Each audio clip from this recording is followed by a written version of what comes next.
Hey guys, so it's me again. It's like 12:30 here. I'm recording this. As you can tell, I've moved locations. I've put us in the dining room area, with lights up above and blinds in the background, so that I have a nice little white screen kind of pseudo thing going on. Um, I was reading a friend of mine's blog. She posted something new tonight, and it kind of that's why it inspired me to make this vlog. Actually, she's going through a really tough time right now in her life. I mean, the stuff she's going through is so horrible that it actually makes me feel better about certain things in my life. I mean, I've dealt with some horrible shit. I have been through hell in many ways, but compared to what she's going through now, I almost feel like I haven't suffered at all. Like I've had it easy, you know. And that's fair, I guess. I mean, I don't know. She doesn't really know much about my tragedies in comparison to hers because when we were getting to know each other, she talked a lot about what was wrong with her, and I kind of listened. And one time I did try talking about the horrible stuff in my life, but I didn't really get into it because I mean it was over the phone and kind of late, and so she fell asleep actually as I was saying the horrible thing that had happened, and it was kind of funny. It wasn't sad or messed up or fucked up. Don't like condemn her, be like, "Ah, how could you fall asleep during such an emotional moment?" No, no, no. She was tired, and I was just talking, and when I tend to talk and talk and talk and talk, and it just gets boring. But anyways, her life, bad. And she posted something about it tonight on her blog, and so because I'm that kind of a person, I wanted to say something to cheer her up, so I went through, and tried to find something that I could say. And the thing is, I'm horrible at cheering people up because I tend to go for honesty, and I tend to just I don't really know what to say because when it sucks, it sucks. I mean, what can you say to somebody like that? How can you tell them, hey, cheer up, it's gonna get better? Sunnyside bullshit does not work with me. I can't do it. I can't. I really am just horrible at it. So I tend to be that guy, that horrible, sucky, horrible individual that says, "Wow, sorry, that sucks. Wow, sorry, that sucks." The sorry part is the worst. I mean, it's the most ineffectual thing you can ever say to anyone. It's horrible. It's hollow.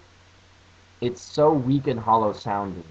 I mean, it's like a band-aid. It's a band. It's not even a Johnson& and Johnson band-aid. It's like a piece of tape used as a band-aid. That's how crappy it is to say sorry to somebody when something horrible has happened to them or they've shared some deep personal thing that you just are blown away by. You know, um, so instead of doing that, I prefer to find quotes. So I went through my quote collection looking for something that I could say to her or post to her in response that would hopefully cheer her up because she needs the cheering up, certainly. And what I found actually, this thing I'm about to share with you wasn't what I posted actually, but it was something more meaningful in a way that just kind of got me thinking about it. It's by Khalil Gibran, who's one of my favorite poets ever. You guys should check him out if you haven't. He's famous and amazing. Anyways, the quote goes like this: "Out of suffering have emerged the strongest souls. The most massive characters are seared with scars." And that blew me away, as most of the other quotes in my collection tend to do. But that one was just the right moment at the right time. Right time, right moment, right quote, right moment. Anyways, it was like the hammer hit the nail right on the head, so good that it went straight through the wood, all the way down. It was amazing just to hear that at that moment. And it's true. I mean, nobody really changes, but we do change on the outside. Inside it's still the same, but outside there's so many battle wounds and scars and emotional pains and everything. We're all constantly remaking ourselves outwardly. New styles, new hairdos, new clothes, new friends, new toys, new everything around us, but inside it's still the same.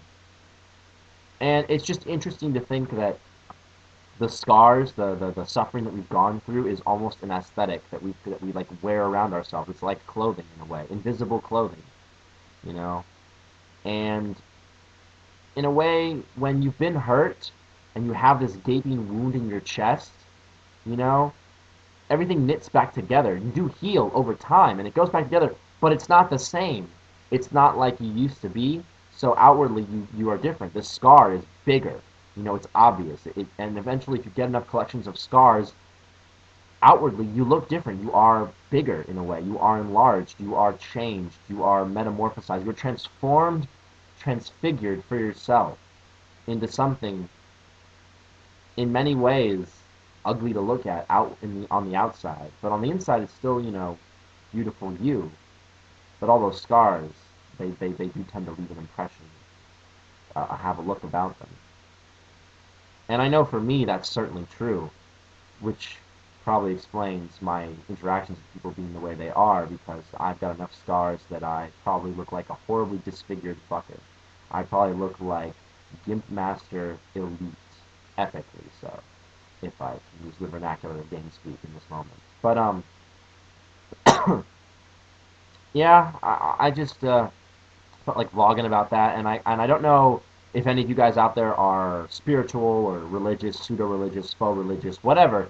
If you've got any kind of beliefs at all, whatever you believe in, I would just like for you guys to take all the goodness you've got and channel it, whatever, find it, grab it, hold it, puncture it, pull it, whatever. Just take it, put it into a ball, big little ball, and I just want you to fling it out into space, and hopefully it gets to her, my friend in Illinois, because she needs something in her life that's good and right and helpful and amazing.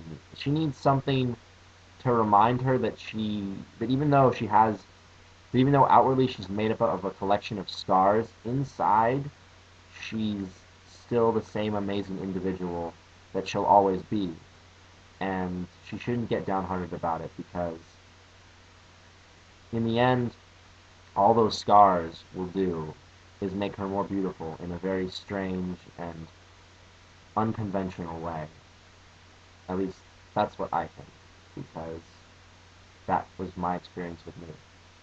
And I kind of hope that, she can benefit and come back the way that I did from hell. So, thanks guys. I'm going to leave it off right here, and I hope you guys have a good night. Bye.